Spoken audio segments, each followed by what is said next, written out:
Assalomu alaykum, Biyagomus Vodiy kanali a'zolari hamda YouTube tomoshabinlar. Barchalaringizga xayrli kun tilagan holda videolarimizni boshladik.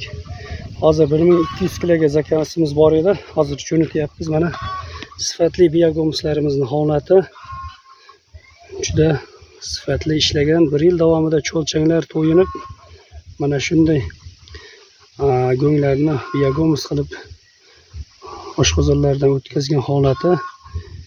Biyagomus tabiiy organik o'g'it bo'lib, hozir sizlarga realniy holatini ko'rsataman. Mana shu yerda o'zi chiqib qolgan oshqovoqlarimiz bor. Oshqovoqlarimizni ham ko'rishlari mumkin.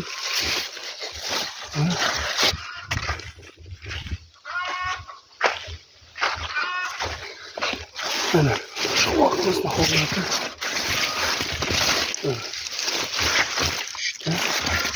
Narigi tomonlarda ham bor. Hozir rosa jazirama issiqlik uchun oshqovoqlarimiz xuddi chanqaganga o'xshab qolgan holati. Kimga biyagomus kerak bo'lsa, bemalol ekranda nomerlarga aloqaga chiqaverasizlar. Cheklanmagan miqdorda bor biyagomusimiz. Xudo xohlasa To'raqo'rg'on tumaniga jo'nataveryapmiz. Bizning manzilimiz Namangan viloyati Mingbuloq tumani. Videoda kamchiliklar bo'lsa oldindan uzr so'raymiz. Yanagi videolarda ko'rishguncha